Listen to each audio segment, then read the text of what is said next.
Hello, everyone. Welcome to another episode of the Benji-Sales live chat. It's so good to be back. It's so good to see everybody. Sorry, I'm just a couple minutes late. Let me tweet out the stream link really quick for people. Sorry, give me just a sec. I'm running a tad bit behind today. I apologize about that. Let me really quick send out this tweet so everyone knows we're now live. How are you doing, everyone? Give me just a second. Sorry for the weird start to the stream today. Give me just a sec.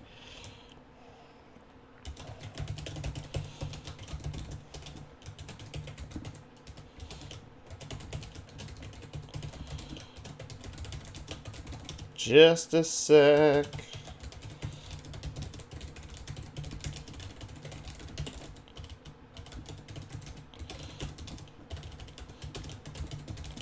All right.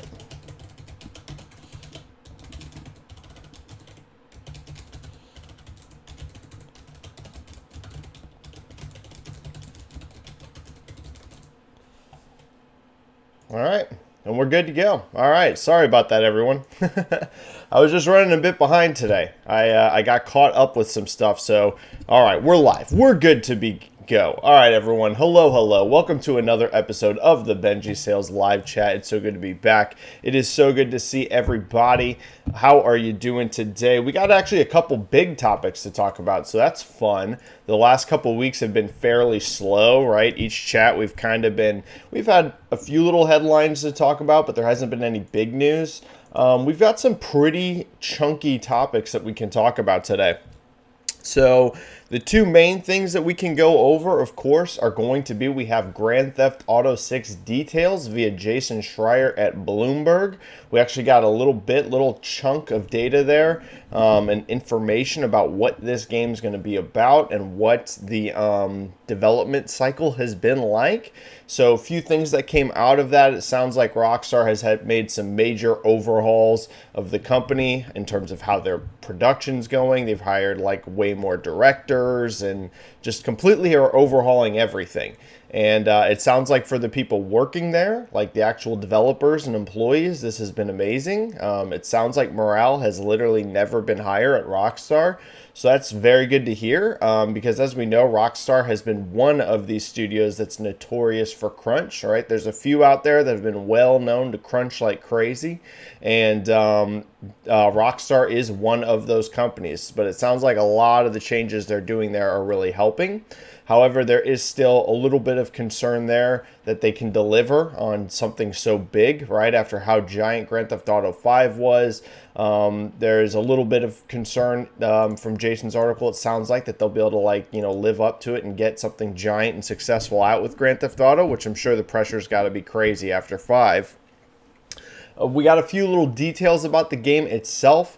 For the first time in ever, you can play as a woman in Grand Theft Auto as a main character. Now, Grand Theft Auto 1 allowed you to pick, but from what I understand, I've never played Grand Theft Auto 1, but from what I've seen, it didn't matter to the story or anything, so you weren't like an actual character really in Grand Theft Auto 1. This will be the first time that the game has a playable woman that will have a personality, a full-on character. Sounds like they're going for a bit of like a Bonnie and Clyde feel because there's going to be dual protagonists. I'm not too surprised about that after how Grand Theft Auto 5 had 3 different playable characters. So the idea of going back to just one playable character, I kind of figured whatever Grand Theft Auto 6 ended up being, you were probably going to get a couple characters at least, right? I was going to be surprised if they went back to one after how successful 5 was.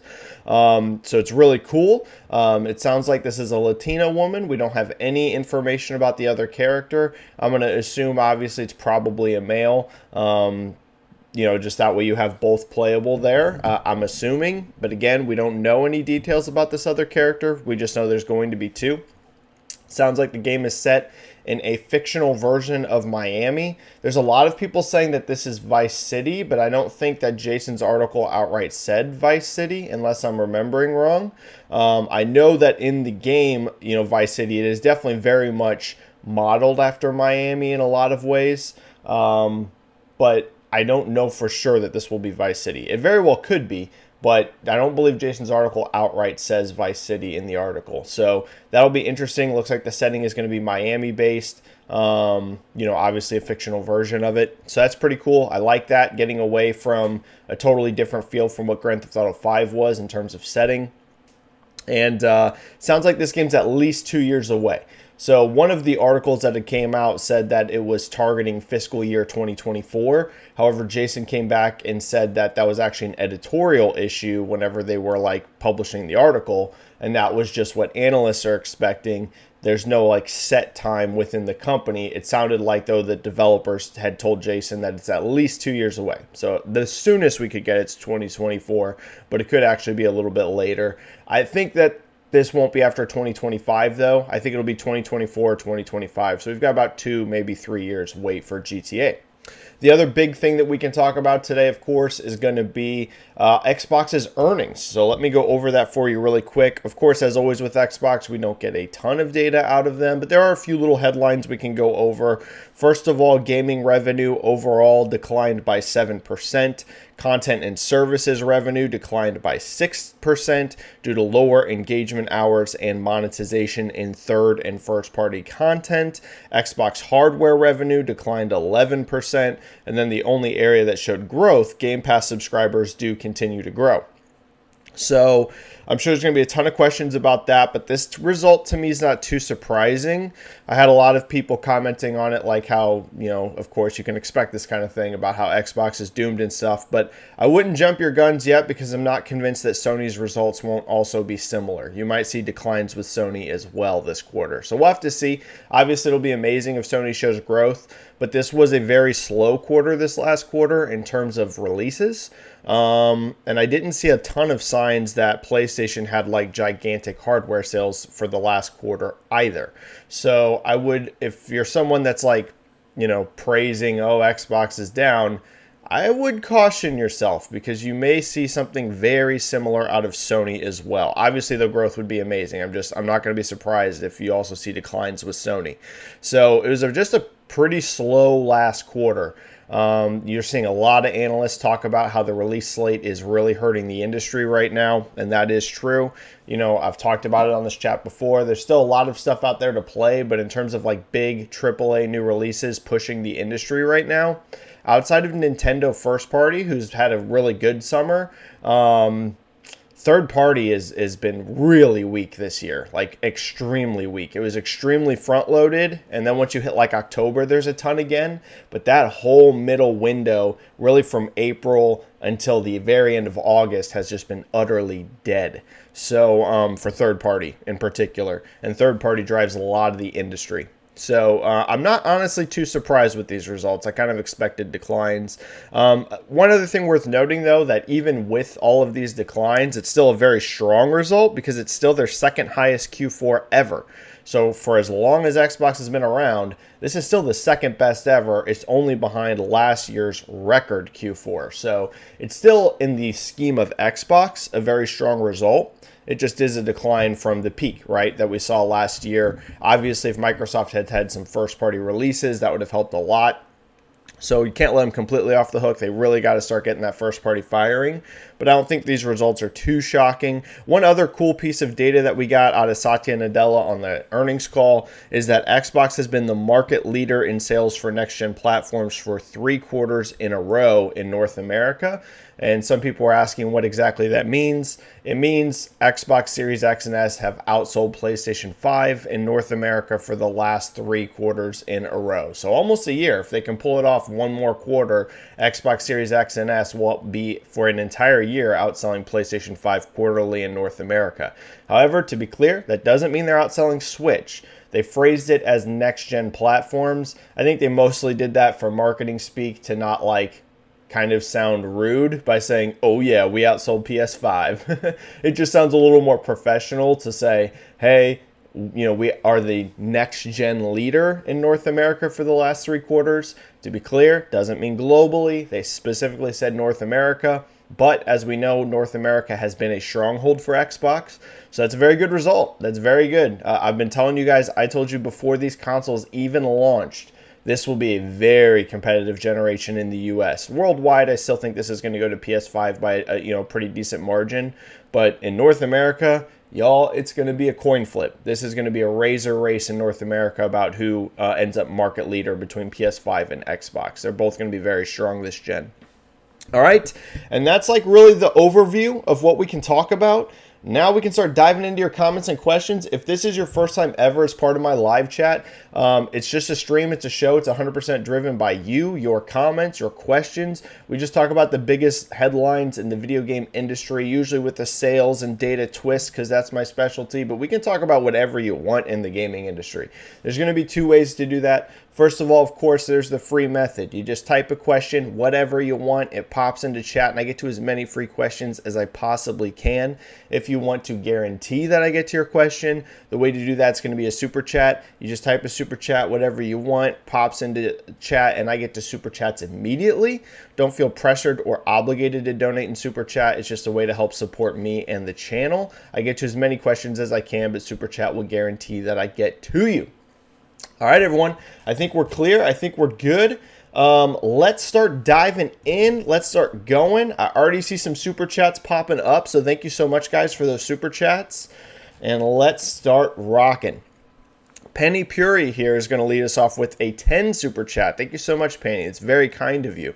Hello, Benji. Wanted to know what your thoughts are around Microsoft having a loss-leading service, Game Pass, whereas Sony focuses on revenue per user. Whose approach do you prefer? Love your live chats. It's a great question, Penny.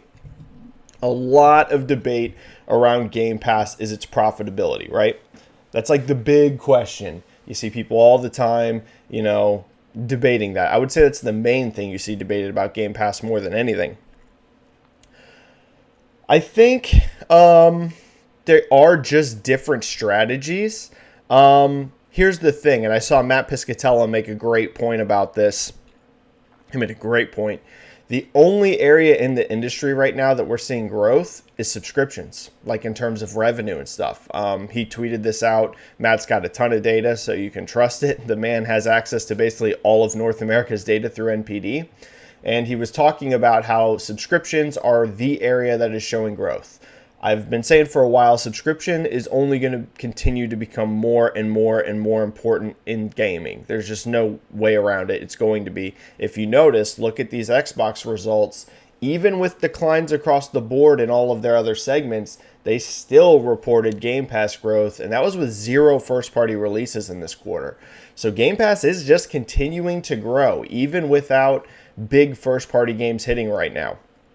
So I am against the idea that some have that Game Pass will just like never be sustainable or profitable or anything like that. They can get there. It will become a huge part of their whole library and how the entire Xbox ecosystem works. However, let me also say, I don't think it's a requirement.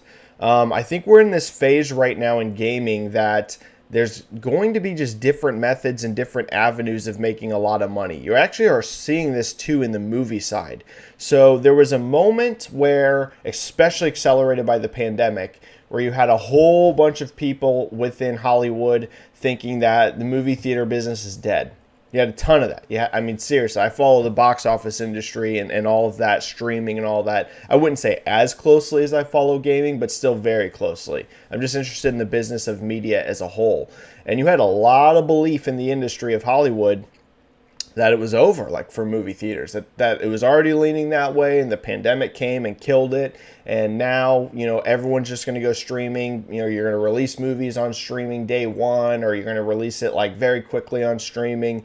And we've come to see that that's not the case. The movie theaters are coming back, and they're coming back strong. We've seen hits all across the board this year. 2022, it's really revving back up. So why am I mentioning this? Because I think it's very similar in games. I think that there's going to be a ton of money that can be made in subscriptions, a ton of money that people can make through things like Game Pass if you can get it up and you can get it successful. But I also think just like we're seeing both being successful in Hollywood, people spending money at the box office and paying that money, or also streaming with subscriptions, I think the same thing's true in gaming. I think you can make a lot of money still selling games at 60 or $70. We've seen that with a lot of software sales still being very high. I don't think it's one of these end-all, be-all, you must choose one or the other. Either the future is going to be nothing but Game Pass and subscriptions, or the future is going to be nothing but purchasing full $70 games, and Game Pass and subscriptions are going to crash and never work. I really think that it's going to go either way. Some people are going to be able to have success one way or another. Maybe one does end up, in the long run, end up being the better strategy. Maybe eventually you see Sony have to go further into offering games on subscriptions earlier, or maybe you see Microsoft have to find ways to sell their first-party games more. Maybe it will lean one way or the other a little bit, but I really think that the honest answer is that both models are viable, and we're seeing proof of that through both Sony and Microsoft having huge earnings. I mean, even this result with these declines, you're still talking the second best Q4 ever. So in terms of as a consumer, which do I prefer? I'm one of those people that games on everything and buys everything, and I'm a mark, as the WWE would say, in terms of that. I'm fully bought into gaming, so I'll go through Game Pass or I'll buy $70 games. I don't really care. I'll do one or the other, whatever it's available on. But I don't think we're in a situation where someone has to choose one or the other. It must be a subscription future, or it must be selling games. I think there's going to be room for both for many years to come. So thank you so much for that. Timmer72299 with a 2 super chat. Thank you so much, Timmer. I really appreciate that. Saying, hope you're doing well, Benji. I'm doing good, Timmer. I hope you're doing great as well, buddy. Thank you for that super chat. Very kind of you, always being in every chat and being so supportive. Anthony Johnson with a 5 super chat here. I am excited about this EA Black Panther game. Fun early sales projection for you if they review the same. Does Black Panther or Wonder Woman sell more copies? Great question, Anthony Johnson. I'm pretty excited about this game as well. I'm seeing a lot of people, comment that they're super worried about it because of the EA label. I would not be too concerned, to be honest with you, about that. Now, maybe this ends up being wrong in the long term, and we look back and we say, what a disaster it was that EA had this. But I can tell you that, and when Grubb was talking about this, he went over it as well, but I've talked about it even beforehand, because this has been a known thing, behind the scenes and even publicly a bit. Star Wars Jedi Fallen Order completely changed EA's entire belief in single-player games. Like, literally, I'm not exaggerating for you. That singular game completely changed EA's perspective on single player. Now, it doesn't mean before Star Wars Jedi Fallen Order they were going to never make a single player game only ever again. It's just they were so bought into multiplayer being the future that they were much more cautious about single player. And the performance of that game really proved to them there is still a giant market for these single player games. It's why you're seeing stuff like Dead Space Remake come back. That's why you're now seeing this Black Panther game spinning up. It's why you're getting a Jedi Fallen Order sequel. Like, EA is coming back. That's why you're seeing another Mass Effect and Dragon Age. Like, there's actually a lot of single player stuff coming from EA in the future. So I'm not too worried about that. There's a lot of talent that's at the studio. They're ex-Monolith developers, the people behind the Middle-earth, Shadow of Mordor, and Shadow of War games. I don't think those were like the best games ever made, but they were really solid, and that's a lot of talent to have behind this. Now, to be clear, it's not completely Monolith, but it's a lot of people that left Monolith and started this studio. So I'm feeling pretty good about it. Now, we've seen nothing on this game yet, so I don't want to go too optimistic and say Black Panther is going to be Game of the Year or anything like that, right? Who knows? This project could end up being a disaster. I just think there are some encouraging signs there that this could end up being a pretty good game. So I'm very excited for it. So early sales projection, if they both were to review well, right, because that's really going to be a key factor here. Do I think Black Panther or Wonder Woman sells more? Black Panther, 1,000%. I think a Wonder Woman game could definitely be successful as well. But Black Panther was a billion-dollar movie. The character is really beloved. I just think Black Panther would be the bigger of the two. It has Marvel on the license, which, don't get me wrong, DC's super successful. DC's awesome. But right now, who has more cultural cachet? Is it Marvel or DC? It's going to be Marvel, right? Right now, Marvel's a little more in the spotlight between the two. So I think both, honestly, can be successful if they're good games, because I think both could translate well to gameplay. Wonder Woman and Black Panther, either one, I think there's a lot of gameplay stuff you can do there. Both characters are super liked. So I honestly think both of these can be successful titles, but if I had to just, like you said, completely for fun, who's going to sell more if they're both great games, I'd say Black Panther of the two would be the bigger, but they both can do well if they're good. Jeremy G with a 5 super chat here. Thank you so much, Jeremy. The important bit is Game Pass still saw growth despite the slow quarter. I agree. Starfield delay too, and Microsoft projected a single-digit dip percentage for the Q anyways. Yeah, it's not, this isn't like a shocking result, right? I think a lot of people expected that things were going to be down. In fact, I saw some people think that hardware was going to decline even more than it did. For example, Welfare, who I'm a big fan of, another guy that, super watches sales, and he was saying he wouldn't have been surprised if this was like 30% hardware decline, and it came in at 11%. So, it's not a terrible quarter. A lot of people are kind of running with the narrative that this was a terrible result for Xbox, and it really wasn't. Again, I don't want to go out of my way and say this was an amazing result, because you want to see growth, right? You always want to see growth. So I'm not going to go out there and tell you this is the most amazing result Xbox could ever have, because that would just be dishonest. But is it a terrible result? No, it's definitely not. It's still the second best Q4 ever. And that was, like, as Jeremy notes, without like any first party stuff hitting this quarter. The big thing for Microsoft is that they've really got to start delivering on first party starting next year. While they are being carried in a lot of ways right now by having new hardware out there, while they are being carried by having Game Pass still growing, there's going to be a limit to that without first party games. And as we know, 2022 is just not the year for Xbox in terms of first party. It's just not. There's still going to be a couple cool things. Hot Wheels came out, which is an add-on for Forza, which is being very well received, but it's an add-on, not a whole new game. We've got Pentiment at the end of the year coming out, Grounded 1.0. Like, there's still a few little things in there, but let's just be clear, this is not the year of Xbox first party. That has to start hitting next year. I mean, it really, really, really, really does. They've got to get that development pipeline under control and start hitting in 2023. Right? Is next year 2023? I'm losing track. Yeah. It's got to start hitting. And I guarantee you Phil Spencer would tell you the exact same thing. He knows. Xbox knows. You can't just keep riding years like this where, put it this way, every year cannot look like 2022 did.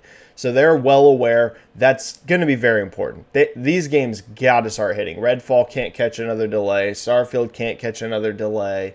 The game's got to start hitting. It really does. Or you will eventually see Game Pass really level out, in my opinion. So it is very important to note, still seeing Game Pass growth. That's very, very good. But those first-party games got to start hitting. So next year really, really needs to be the year you see that turnaround at first party. Or I think you might start to see Game Pass subs decline, honestly. I think you might start to see them ramp down until those first-party games start hitting. And Jeremy G with a second super chat here with a 2. Thank you so much, Jeremy. It's very kind. Also want to see how the new PS Plus changes Sony's revenue. It's going to be interesting. I get the vibe that they got a lot of people upping their subscriptions for Stray. I know I did.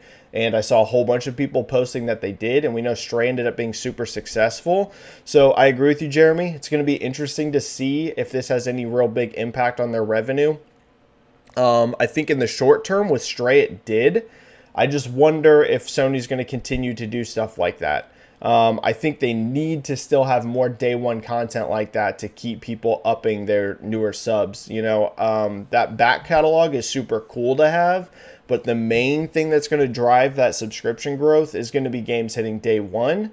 And I think they really need some more of that content. So we already know you're not going to get God of War day one. You're not going to get, The Last of Us day one. You're not going to get Uncharted day one. Like, Sony's nowhere near that. But if they can get more titles like this level, like Stray, and these, really strong indie partnerships hitting day one on the service, that can help. That can help keep people stay subbed to these higher tiers.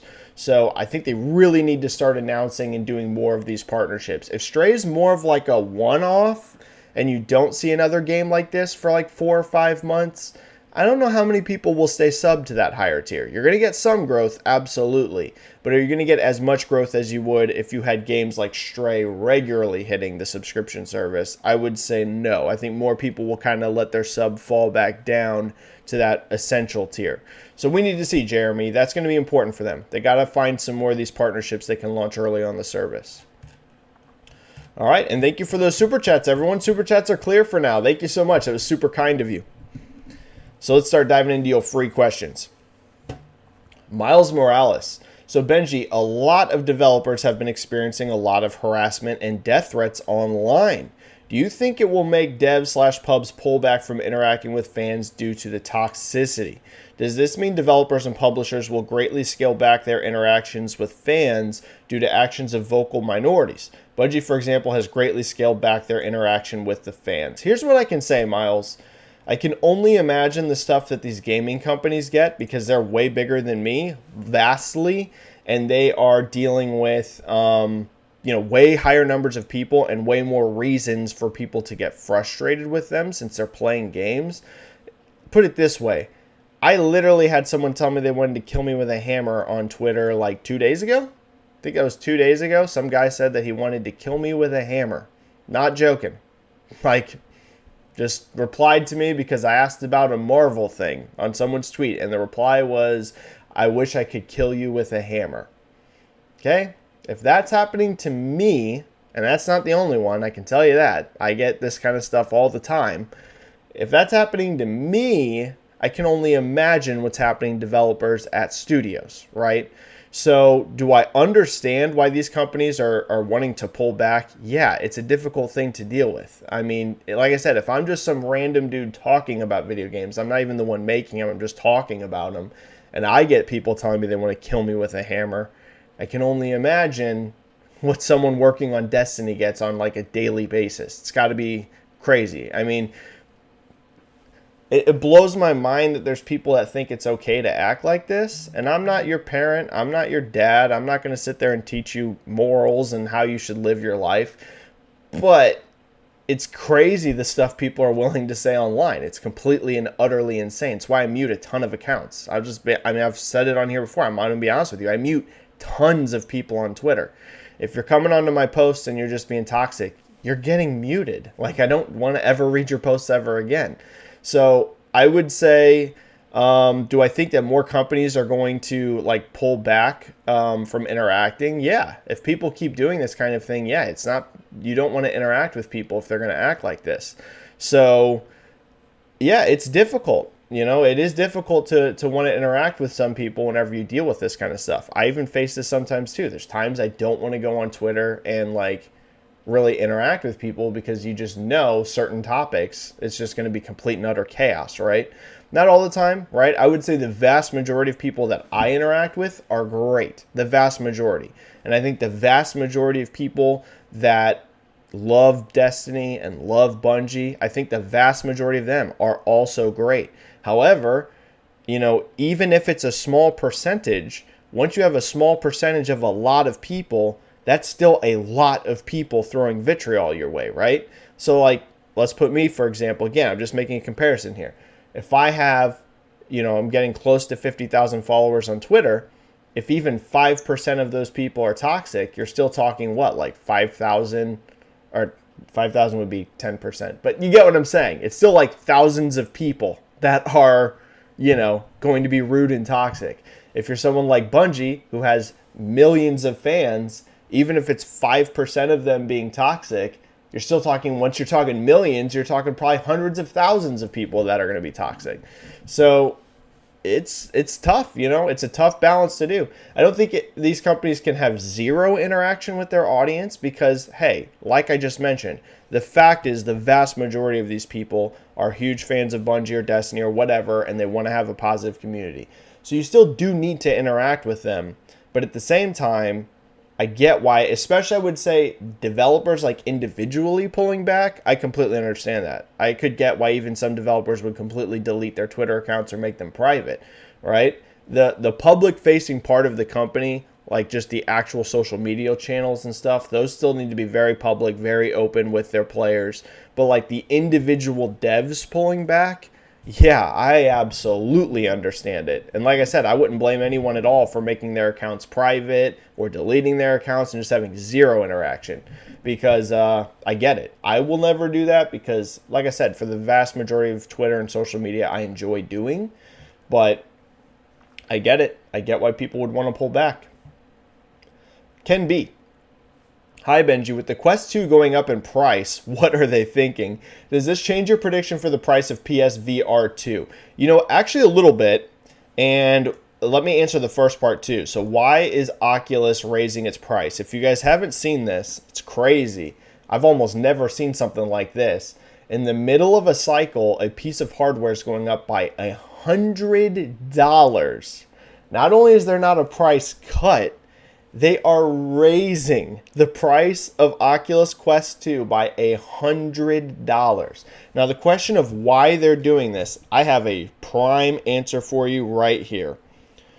Let me pull up the exact dollar amount because off the top of my head, I don't know. So let me show you this. Here's exactly why they're doing this. Let me find it. Give me just a second.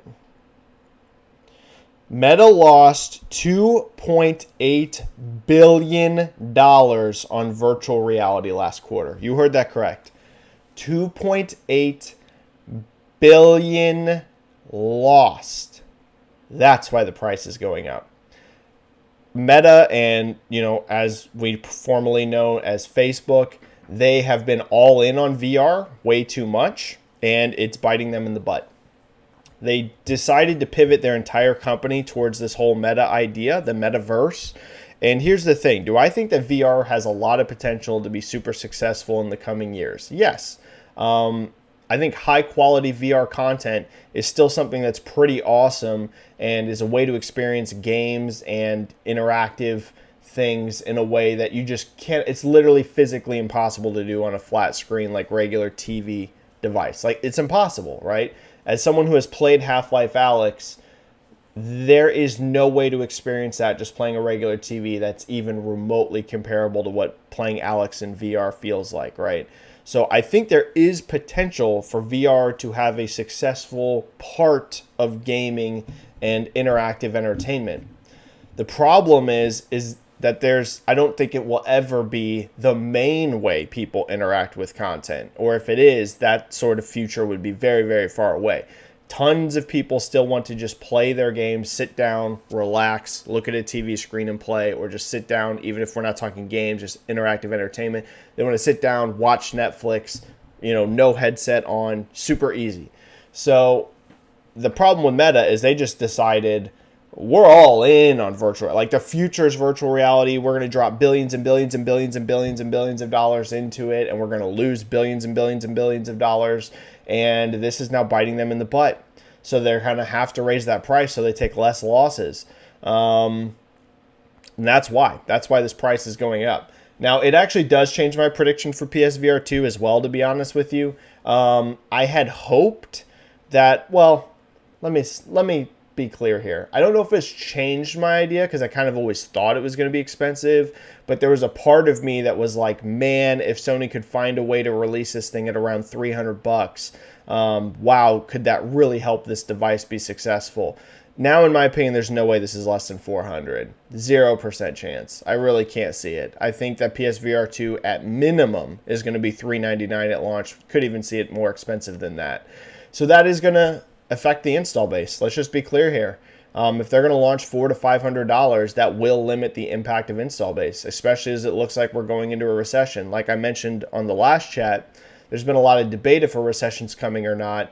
The U.S. economy is showing signs of shrinking. We're headed there. Looks pretty likely now a recession is incoming.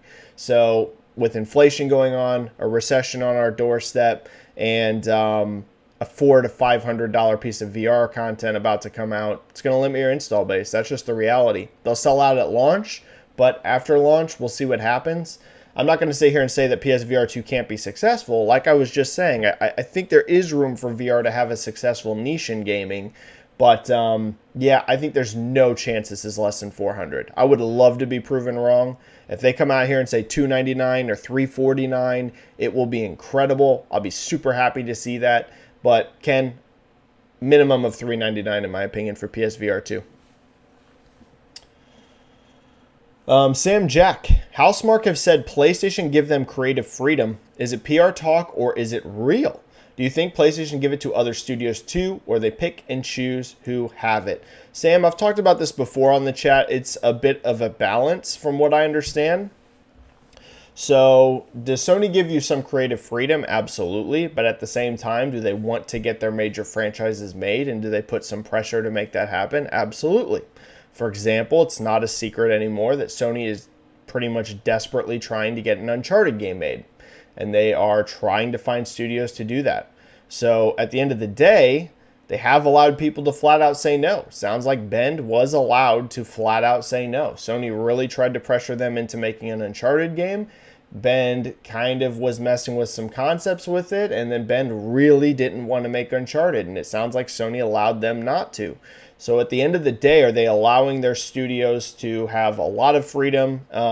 Yes, but at the same time, there's no doubt that that pressure is there for their successful IP and their successful franchises to still be made, right? They're not going to let just God of War disappear, and they're not going to just let Uncharted disappear. Like, an Uncharted game's coming. I don't know who the heck they're going to find to actually make it, but there's just no chance you never see Uncharted come back. So, Sam, it's definitely a bit of both. It's definitely a bit of both. They are going to allow some creative freedom, but they are going to pressure for these IPs to get made. So, it's going to be a bit of both. Put it this way, do I think that, like, it's unlimited creative freedom to where, like, Sony Santa Monica said we're never making God of War again, and Naughty Dog said we're never going to make The Last of Us or Uncharted again, and Sucker Punch said we'll never make Ghost of Tsushima? Like, all their studios were just like, we're going to make whatever we want. No, it's not unlimited freedom. At some point, Sony would come in and be like, nah, this game's getting made. So it's not unlimited freedom, but there's a lot of freedom. There's no doubt. There is a lot of freedom, but not unlimited. Not unlimited, which is smart. That's just the reality. Any publisher would be stupid to allow unlimited freedom. I'm just being honest. It might sound great as a creative to say I have unlimited freedom, but at the end of the day, making games is a business. It's a weird mix of creative and business. Both things must happen. You must allow creativity, but at the same time, you also have to have a profitable company, or no one's making anything because no one's going to have a job. So it'd be dumb for a publisher to say you have unlimited freedom, but you also don't want to be ultra controlling either, because then that also prevents creativity from rising to the surface. It's a bit of a weird balance, and it's not always easy for these companies. Cameron Swear. Perhaps last chat before Nintendo's financials. Yeah, because isn't that... do we have a date on that? Is that next week? Sony's coming up very soon, too. I think Sony's this week. Let me double check. I think Sony is tomorrow, right? Is Sony tomorrow? Because, yeah, we're coming up. Let me see. Sony is... the 29th. Yeah, Sony's tomorrow. And Nintendo is... what's the date? Do we have... yeah, Nintendo is the 3rd of August. So what's that? Next Wednesday? Probably, yeah. This is probably the last chat before Nintendo. You are correct. Because I'll probably do a chat later in the week next week like I do usually. It's usually my chat. Sometimes it's Wednesdays, but then a lot of times it's like Thursdays or sometimes even Friday. Perhaps last chat before Nintendo's financials. Prediction for Kirby Switch Sports, thinking they could be approaching 5 million. Kirby was what, 2 point something last we heard? I want to say last we heard Kirby was at 2 point something. And that was pretty early. That game hadn't been out for that long. I want to make sure I'm remembering right. Yeah, it was at 2.65 million in May. So could that be approaching 5? Because, yeah, that was early. That was like with just 2 weeks of sales. Yeah, I actually think it could be close. Now, do I know for sure that it's going to be over 5 million or something like that? I don't know. But should it at least be close to 5 million? I would say yes. It was over 2 million shipped in 2 weeks. So, yeah, that should definitely be close to 5 million, for sure. So, 100% over, I don't know, but close. And Switch Sports, did we get a number out of Switch Sports? I actually honestly can't remember if Switch Sports did. Let me double check that for you. I don't think they gave a total shipped number. Yeah, unless I'm missing it, they haven't given an actual number for Switch Sports yet. We know that this game's at about 500,000 in Japan. Last I saw, it's like 500 something, I believe. 500,000 in Japan.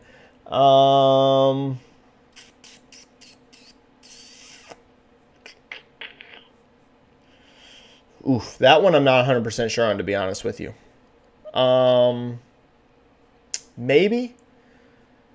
Maybe put it this way. Of the two, I'm more confident that Kirby's closer to 5 million because we had that number of 2.65 million. And it definitely is going to be, put it this way, it's definitely going to be over 4 in my opinion. Maybe even over 5. But Switch Sports, I'm not sure. 500,000 in Japan. Let's say another mil or so in the US. Mil or so. I don't think Switch Sports will, if I'm going to be honest with you. I think Switch Sports is probably going to be closer to like 3 to 4 million. Kirby, though, might be close. Batman Forever. Benji, some famous leakers have proven to be wrong, and some decided to stop leaking. Do you think developers and publishers are getting better at squishing leaks, or do you think leaks/rumors will stay? Y'all, I've talked about this on the chat a ton. There was a time that I wanted to be one of these leaker guys, like very early on in my social media stuff. When I was first starting up on Twitter and YouTube, obviously I was always going to be like a sales focused dude just because that's like my main interest in terms of like research. Like I'm not like one of these guys that's like digging super deep into like the gameplay of games and like how these games are made and like reviewing them. Like I love games. I play games like crazy, but like my main interest point, like what am I interested in? You know, sales has been always my biggest interest in like, you know, like a reporting side of it. But there's also just no doubt that like these leaker dudes, you know, you can get a ton of people following you and get a ton of attention if you're doing it right. You know, when I was first starting, I'm still just an entry-level retail worker, and I'm in my now mid-30s. Like, I want to have a future outside of retail. You know, I really hope I'm not, you know, and this is no shade on anyone doing it. I've been doing it my whole life, but I hope I'm not, you know, in my 50s and 60s, and I'm still eventually an entry-level retail worker. Like, man, I'll be disappointed in myself if I can just never find a way out of this. Right now, I feel completely stuck in life. And, you know, there's no doubt I would love to cover games somehow or get into the gaming industry somehow. So there was an idea in my head, like I was always going to focus on sales. But I'm like, maybe if I can really find out all this kind of stuff, I can write about it and get attention and stuff. Listen, Batman Forever, there are so many fake leaks in the rumor mills. It's unbelievable. So am I surprised that, you know, some of this stuff isn't coming up for these guys? No. That's why now you see me, well, it's part of why you'd see me do almost none of this insider stuff. Like, I get past real information to this day all the time, and I get past fake information to this day all of the time. I have had people, and I won't name names, the most famous people that you have ever heard of in this industry talking about leaks tell me wrong information. Or, if they didn't directly tell me, I knew that it was coming from them, and it was wrong information. Like, it happens. So, that was part of why I completely got out. I was just like, dude, this is not worth the risk of, like, putting your credibility out there. And then the other reason why I stopped doing it was because I started getting a lot of relationships with people in the gaming industry that make these games. I know how much it hurts them. I'm just going to be honest. There are some people working at these companies that don't care when stuff leaks. In fact, that's usually where a lot of this stuff comes from. Where do you think these leaks are coming from? It's usually someone in the dev team or someone in the marketing team is leaking it out. So I won't say that there's zero developers that don't care, like that want their games to be out there, but there's a lot of developers who do not want the stuff leaked, right? And as I've met more and more of these people and I've found out how much they don't like it and how much it hurts morale within these companies, because now you don't know who you can trust. There's usually big investigations. How did this get out here? We need to figure out where it's coming from. Hurts the morale of the whole team. So the combination of there's tons and tons of fake stuff, I'm telling you, just everywhere getting floated around, even from people that you think are credible. And I'm not saying that they are being malicious, but they're getting fed wrong information. So the combo of that and the combo of me knowing how much it hurts developers, I was just like, I'm out. Like, I'm just not really going to do it. Like I said, every once in a while in this chat, I'll hint at some things when I'm very confident it's true. And whenever I think it's probably not really going to hurt anyone, it's just like a small little piece of information. Like when I was hinting on here that Dead Space was coming back because I knew it was coming back, and I didn't come out here and give you all the details. I was just like, you're going to see Dead Space soon. So, do I think leaks are ever going to go away? No, because they're way too valuable. If you're a good quote leaker, you're going to get thousands and thousands and thousands of followers. That's just the truth. So no, they're never going to go away. I would just say continue to expect to see that even the best people are going to get stuff wrong sometimes, because I'm telling you, there's a lot of fake stuff out there in the rumor mill. Tons. Gary Sanchez. Benji, have you checked out any of the Halo Infinite Forge creations? It's insane what you can build in there, and it could be the next Gary's mod. Gary, I have seen a couple things that get posted and get blown up on Twitter. From what I understand, that Forge leaked somehow. I don't know the details. Some people have Forge, I think, somehow. It leaked into the community. It's like an in-dev build or something. I don't know. I haven't done a ton of research on it. But just from the stuff I've seen, it looks crazy ambitious. Gary, there's some really cool stuff that could come, it looks like, and help Halo Infinite. If this big, huge mode that's being worked on, that's some sort of battle royale thing that's coming from Creative Assembly, if that's really good, Forge could really help in terms of maps. Dude, the maps are just wow, man. I'm on the record of I love Halo Infinite's gameplay. I think it is the best playing Halo ever. The issue for Halo has never been, for Infinite, has never been how that game plays. It was never this game plays terrible, so people don't like it. People love, for the most part, there's some people that complain, but for the most part, most people love the way Halo Infinite plays. The problem is lack of content. These season passes battle passes last for 6 months, and you can complete them in a month or 2 max. So now you have 4 months of just, what am I working towards? And then we got 2 maps basically in the first year of this game being available. It's the content roadmap. The content roadmap for Halo, I hate to say it, it's just abysmal. Let's be honest. It's an abysmal amount of content for a live service game. So one area that Forge is going to help so much, outside of things like Gary's mod or whatever, just putting tons of new maps into the community to play on. Obviously, I'm sure like previous Halo games, probably the best made maps are going to go into rotation for matchmaking, which will be nice.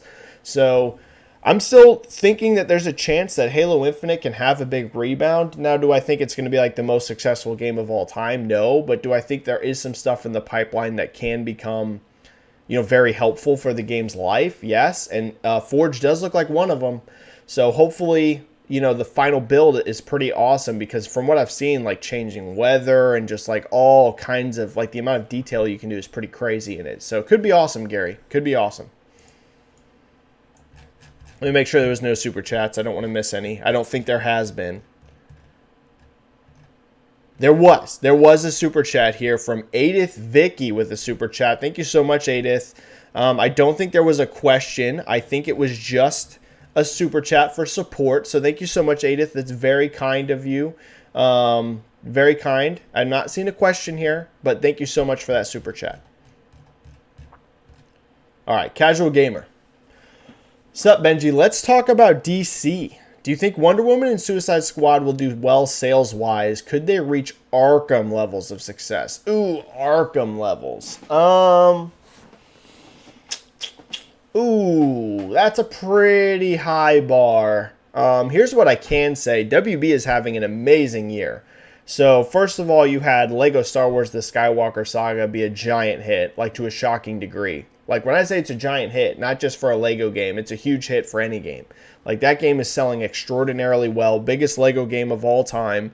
So you had that first, which was a huge hit for them. Now you have Multiverses doing crazy numbers. This game's doing like 150,000 concurrent players on Steam. And yes, it's free to play, but that's still a giant number for the genre. If they can even get a small percentage of those people buying into, you know, the monetization for this game, that's going to be just a hugely successful game for WB Games as well. And the other good part for them is, from what I understand, I haven't played it yet myself, the monetization feels very fair. And I'm not seeing a ton of complaints around that, right? That's one of the things with free-to-play games. It's risky. You see a lot of complaints about monetization when it feels predatory. From what I'm hearing, I'm not seeing a lot of that. So it seems they've nailed that as well. So that seems like a huge hit. You know, Wonder Woman and Suicide Squad, man, I've talked about this before. The main issue for Suicide Squad is going to be its budget. That game has been in development for so long.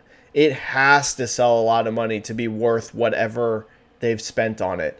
You know, Rocksteady has not had a game since Arkham Knight. And from what I understand, it hasn't always been Suicide Squad since then. They tried to do a few other things that didn't quite work out. But even Suicide Squad itself has been in development for just forever. They're going to have to sell a lot of freaking copies for that game to be worth what went into it. So I would say of the two, probably Wonder Woman's budget's going to be way smaller. It's still not going to be a cheap game, but I'm going to guess it's going to be way smaller than Suicide Squad's. So if we're just talking about profitability, I would say Wonder Woman actually stands the better chance of being like a more profitable game overall, just like in terms of investment to payout. Suicide Squad is going to have a bit of issues, I think, with profitability, considering how long it's been in development. But I also think its launch will be pretty darn huge because people have been waiting for a Rocksteady game for so long. So if I'm being honest with you here, do I think either of these can reach the top Arkham sales? So can it reach like what Arkham City and Arkham Knight sold? I will be honest with you here, Casual. I'm doubtful. I'm doubtful that either of those is going to match Arkham Knight or Arkham City's level of success. I hope I'm wrong. I'm always rooting for games to be successful. This being the first entry in each of those, I'm pretty doubtful. But if Suicide Squad or Wonder Woman are super, super good, could a follow-up maybe even start to approach Batman Arkham stuff? Maybe. But at launch, I don't expect it, no. I'm pretty doubtful. But we'll see. I think we had a super chat. Let me see. We did. Highlander here with a 5 super chat. Thank you so much, Highlander. Hey, Benji. Sorry I am late. No worries at all, Highlander. Does the indefinitely delayed Knights of the Old Republic remake hurt Sony with Disney/LucasArts? Great question. Great question. I would say no, because this is not actually made by Sony. Sony just basically has, like, from what I understand, Sony essentially only has, like, exclusivity probably because they paid for it. Unless I'm completely wrong here, Sony's doing zero development on this game. Maybe they have, like, some people helping in terms of, like, with the tech of it running on PS5. You know, that does happen sometimes, that engineers and stuff can help people with how to get the most out of the PS5. But does, like, Sony themselves have staff making this game, just like a bunch of people helping make it? From what I understand, not at all. This is being completely made by Aspyr, who has no relation to Sony at all, and is, Sony just has an exclusivity deal on it. So no, I don't think this would have any impact on Sony's relationship with Disney, because Sony is not at all involved in the development of this game, from what I understand. So no, what it'll hurt is Aspyr. Like, that, this is bad, because it's indefinitely delayed, and from some of the rumors, it sounds like this game's essentially being completely rebooted. So not good, not good at all. I don't think you'll see this game for many years now. I think it'll eventually probably come out, because I think there is a ton of demand for a Knights of the Old Republic remake. Like, I think a lot of people would buy that, but don't expect this game for at least 3 years now. From some of the rumblings, I would not expect this game for a very long time. So, shouldn't hurt Sony at all, but it's going to hurt Aspyr a lot. It's going to hurt them a lot in terms of their reputation. Now, if the game comes out and it's super good, you know, they can rebound from this. But for now, in the short term, it's really going to hurt them. Yeah, it's not good. Not good to have a whole project get completely rebooted like this. So, yeah, not good, Highlander, but it shouldn't affect Sony because they just have an exclusivity deal. They're not actually making this game.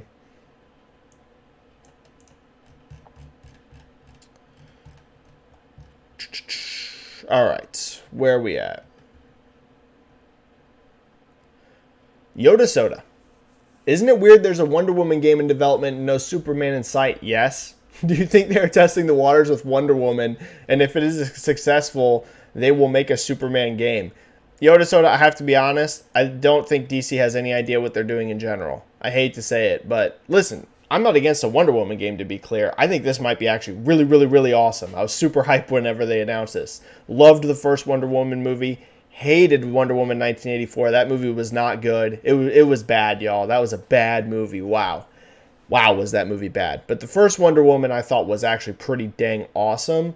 And the character can translate to gameplay so well with the shield and the sword. I mean, dude, it might play awesome. But I don't think DC in general has any idea what they're doing. Look at their movies, too. There's no Superman movie in sight. There's not even a Superman in a movie. We don't even know who's playing Superman. I mean, DC is just all over the freaking place. It's part of the reason why their WB being taken over by Discovery is going to be very interesting because they're going to make some huge changes. So I don't think that Wonder Woman is testing if it's successful if they'll make a Superman game. I think DC has no idea what to do with Superman. I don't think they have any idea what to do with Superman in the movies, and they have no idea what to do with Superman in the games. So Superman's just on the back burner. And this pains me to say it because I actually really love DC Comics. In fact, of reading comics, nowadays I haven't been reading as much, but when I was reading comics super regularly, I actually liked DC Comics a lot more than Marvel Comics. I'm just being honest with you. I really enjoyed reading the DC ones for the most part more than Marvel. But outside of comics, like once you start to get into games and movies and stuff, DC just seems like they have no idea what they're doing right now.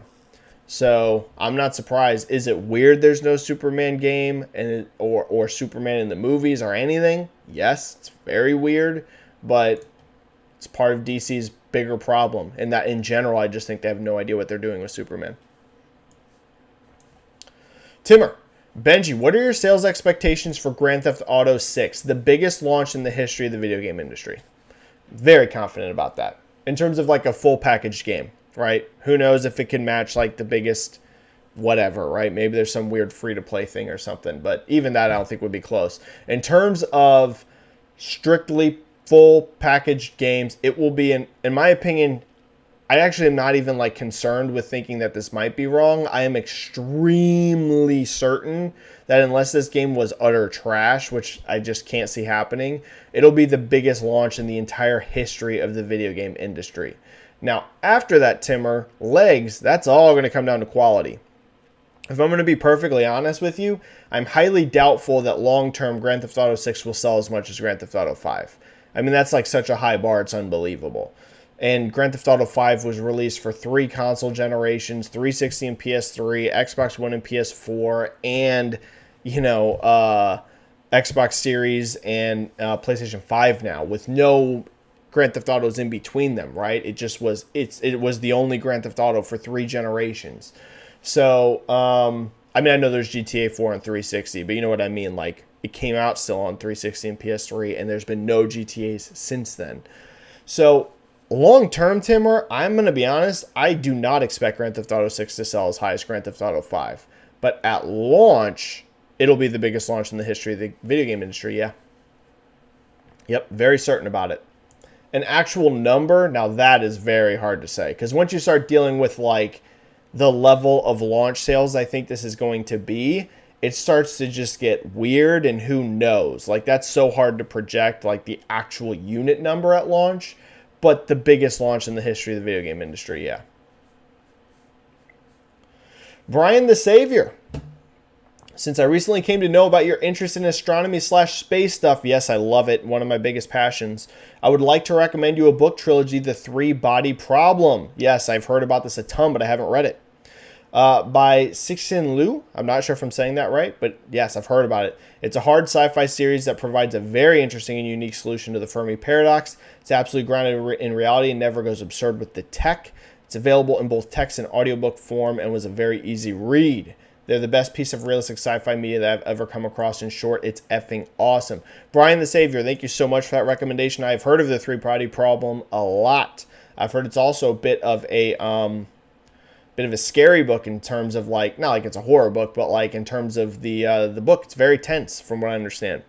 Yes, I've been wanting to read this. I haven't gotten to it yet, Brian, because I hear tons of people say it's incredible. It's a super famous series from in China, right? Like I believe that the author is Chinese in China and that they wrote this book. I've heard great things. I need to read it, Brian. I agree. Thank you for that recommendation. And yes, I love space astronomy. Listen to it all the time. Tons and tons and tons and tons of podcasts, and basically literally every day. The three things that I'm listening to and researching every single day are video games, MMA, and space astronomy and science. I think we had a super chat hit. We did a second super chat here from Highlander with a 10. That is very kind, Highlander. That's your second one. Very, very kind of you, dude. I cannot wait to see Black Panther. Oh, yeah. I just hope they honor Chadwick Boseman as a colon cancer survivor. I have survivor's guilt, being survived colon cancer, and he lost his battle. Hashtag Wakanda forever. Highlander, well, I can tell you right here, we're all very glad to hear that you beat it. My family actually also has a history of colon cancer, so it is a concern of mine as well. My great-grandpa died of colon cancer, and my grandma had colon cancer, but she survived as well. So, Highlander, I can relate. This is something that impacts my family as well.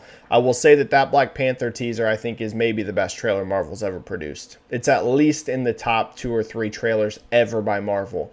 Now, who knows if the final movie will deliver?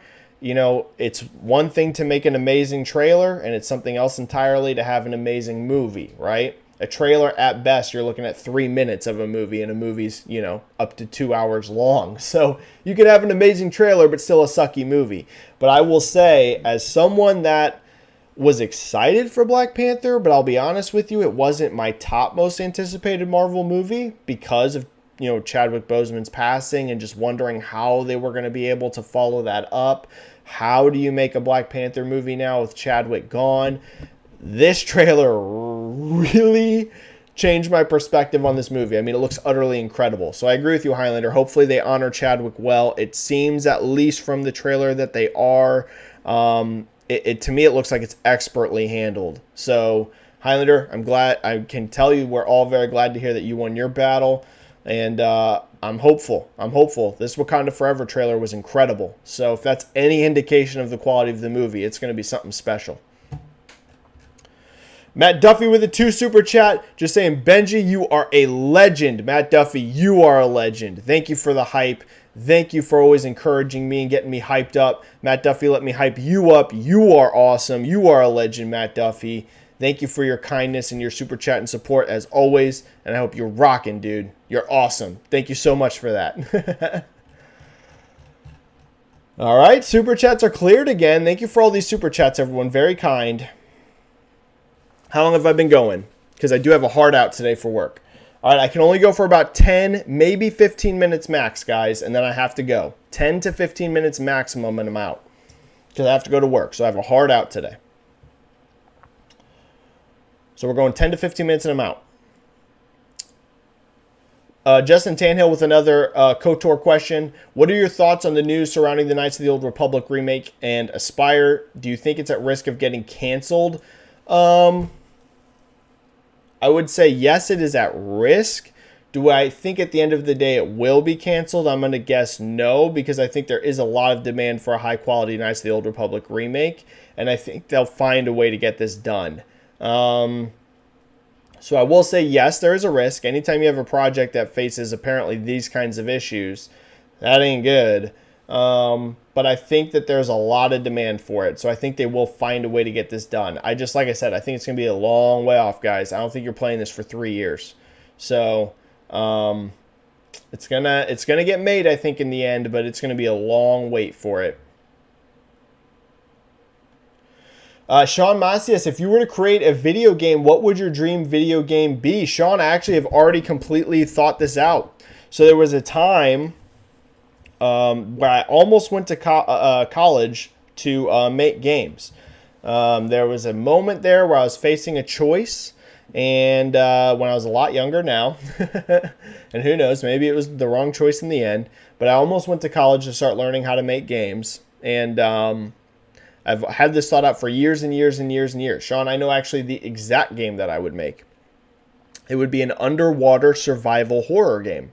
It would literally be dead space in the ocean on an alien planet. And to be clear, it wouldn't be, because I know some people are going to be like, oh, Benji, there's already a game out there like that, and it is, what's the name of it?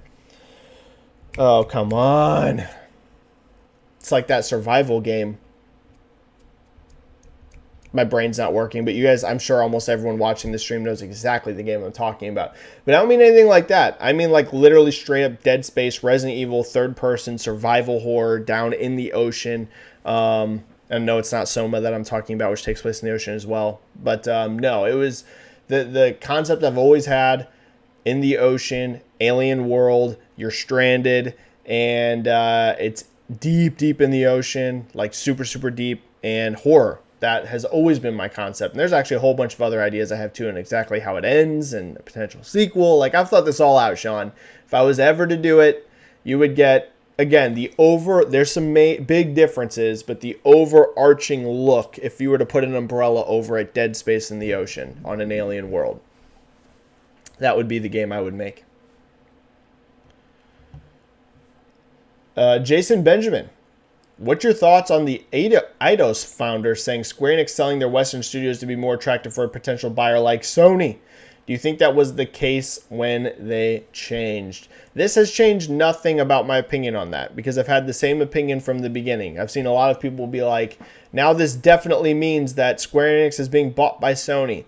My opinion is still the exact same as it's always been. I have always said, I don't think this is impossible, y'all. I really don't think it's impossible that Sony buys Square Enix. At the same time, if I'm a betting man, if you ask me to put $50 on it, I would bet that they don't buy Square Enix. So that has always been my stance. I don't think in the end that Sony is going to buy them. But if a headline came out tomorrow and said, hey, Sony has bought Square Enix Japan, I would be 0% surprised, because I think there is a, while not an over 50% chance, because I'm leaning towards they won't, I don't think it's a 0% chance either. Put it this way, do I think that Sony has talked to Square Enix in a feeler way about acquisition? I would put that at nearly 100%. I think there is a very good chance that they have reached out and been like, hey, would you ever be interested in selling the company? Because this happens all of the time. All the time people are reaching out and putting feelers out there for different companies' acquisitions. So I think that Sony has probably asked them about this. I would lean towards I don't think it's going to happen, but I also don't think it's a 0% chance. So I won't be shocked if this happens. My internet might be starting to go a little wonky because I have a storm blowing in. So if you're starting to get some buffering, that's what's going on. It's about to storm like crazy at my house. So I'm going to try and keep going for 5 more minutes. But if I cut out, that's why, guys. I'm going to try and go for 5 more minutes so I can get a couple more questions. Jim Brown, what do you think will be the next gaming acquisition? I think it could be Ubisoft or Square Enix. In terms of a publisher, yes, it will be Ubisoft or Square Enix. EA is too big and too successful. Take-Two is too big and too successful. Capcom has 0% reason to sell their company. They are headed towards an amazing trajectory, it looks like. Sega, this is going to sound rude, but I don't think Sega is valuable enough to be that enticing of an acquisition. They have some cool stuff, but I don't think they're necessarily worth dropping a ton of money on. So Jim Brown, if you're talking about publishers, yes, Ubisoft or Square Enix, in my opinion. Now, once we go to developers, I think there's developers that get acquired before that. There's going to be a ton of studios that get bought. But in terms of like the big publishers, I would say yes, Ubisoft or Square Enix. You are correct.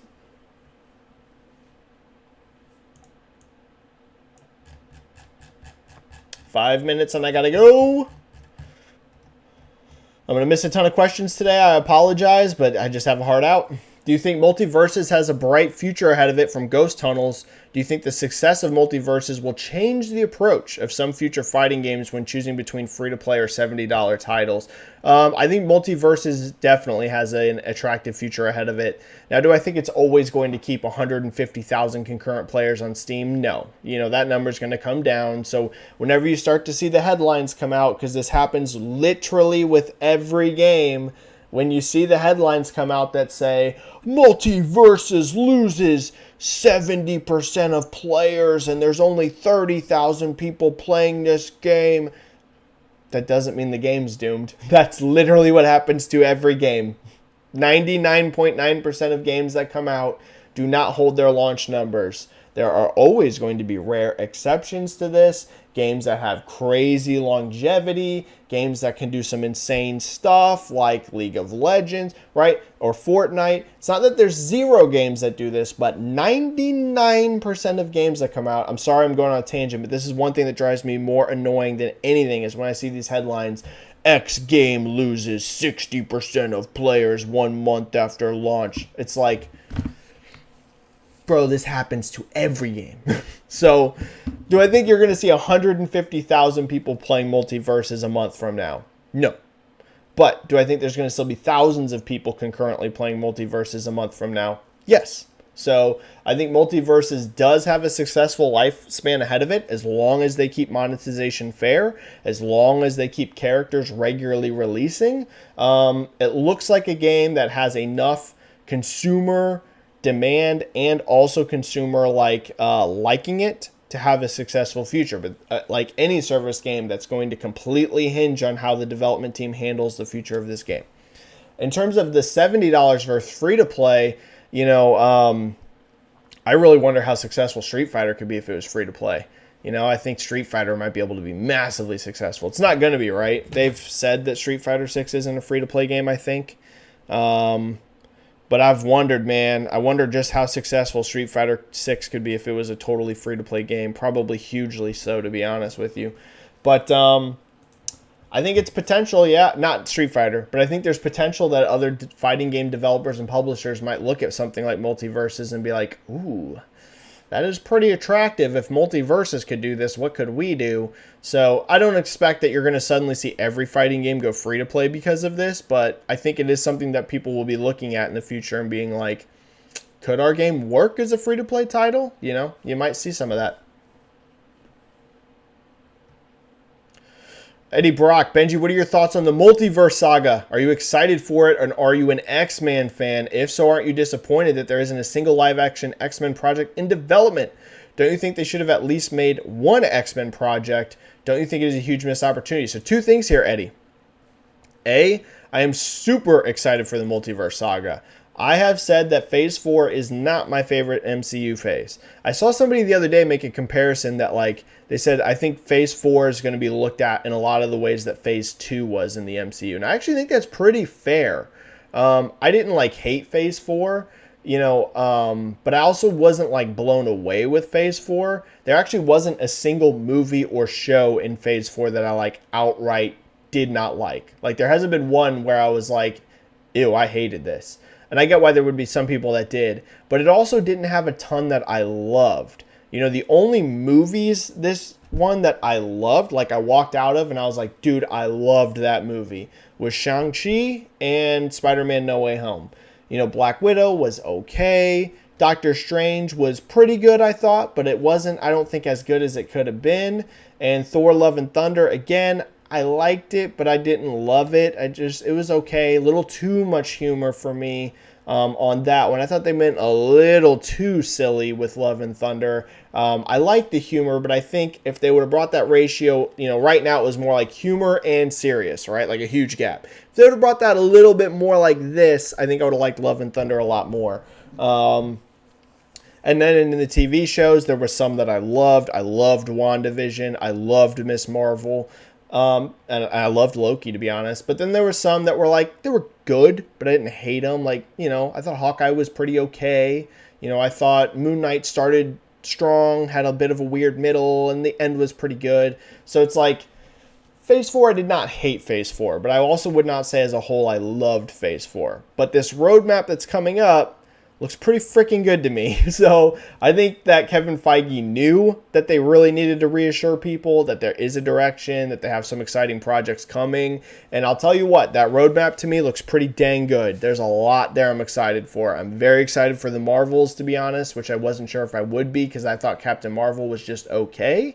But I loved Miss Marvel, and I liked Monica Rambeau in WandaVision, so I'm actually pretty excited for the Marvels, to be honest with you. I think that, I mean, dude, Kang Dynasty and Secret Wars are both 10 out of 10 hype for me. Daredevil, I can't freaking wait for Daredevil. Fantastic. I mean, there's a ton. Honestly, that roadmap, I'm like, wow, I like a lot of this.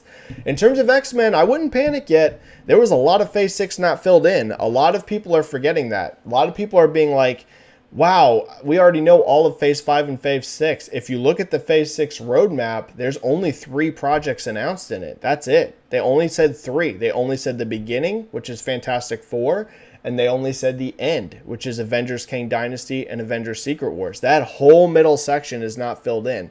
One of those could be X-Men or could be mutants. We don't know that. I'm not saying it is that, but we don't know. That middle section of Phase 6 is not filled in.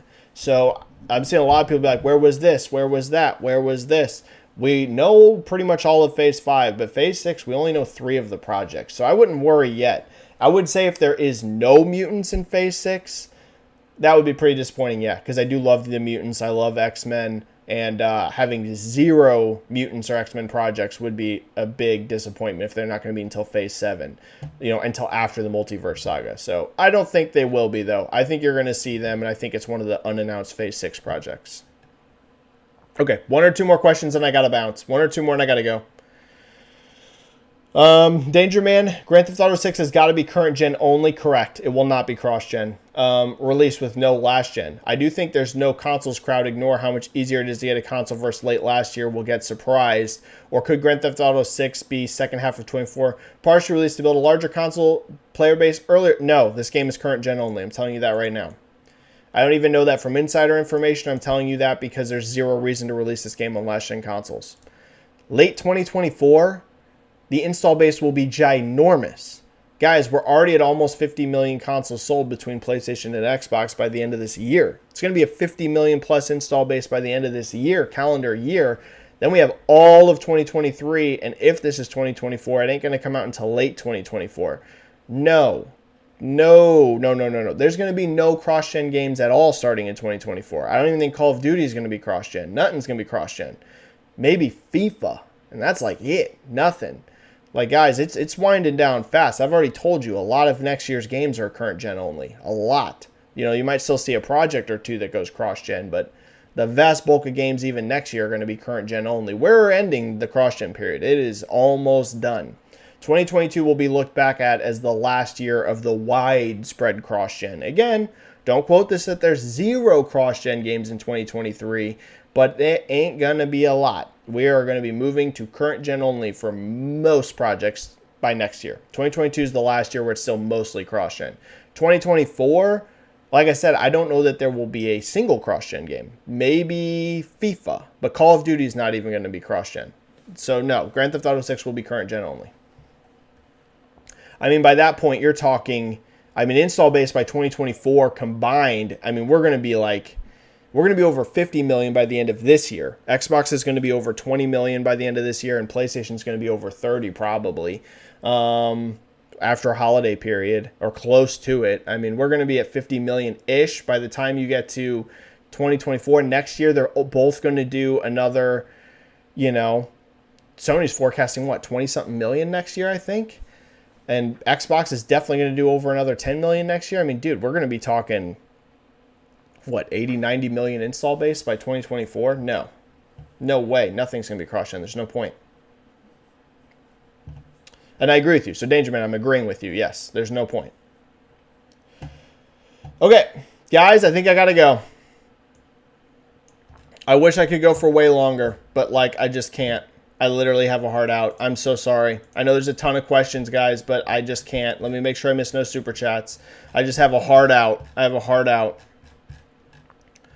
All right, super chats are cleared. Thank you so much, guys. I apologize to all of the questions I missed because I missed tons today, but it's just I cannot go longer. I literally cannot. So I have to go or I'm going to be late for work. So thank you so much for all of the super chats, guys. Thank you for all of the free questions. Thanks for showing up to the stream today. Subscribe to my channel if you're not already. Hit that subscribe button. We do one of these live chats every single week. Since I missed so many questions, I don't think I can get one in tomorrow, but maybe I'll do 2 live chats next week. I don't know. I'm not making any promises, but like I don't even think I hit half the questions today. So sorry about that, guys. Thank you for everything. Subscribe if you're not already. Follow me if you're not on Twitter. Odds are if you're here, you already follow me on Twitter. But if you're just now seeing this in the algorithm or something, follow me on Twitter. It's where I'm most active, and that's where most of my community is. And we'll be back next week, everybody. Stay safe. Play some games. I will catch you either next time here on YouTube next week, or if you follow me on Twitter, I will see y'all all very, very soon on Twitter. Stay safe, everybody. Have a good day. Bye. Peace. Bye. See ya. Bye. Bye.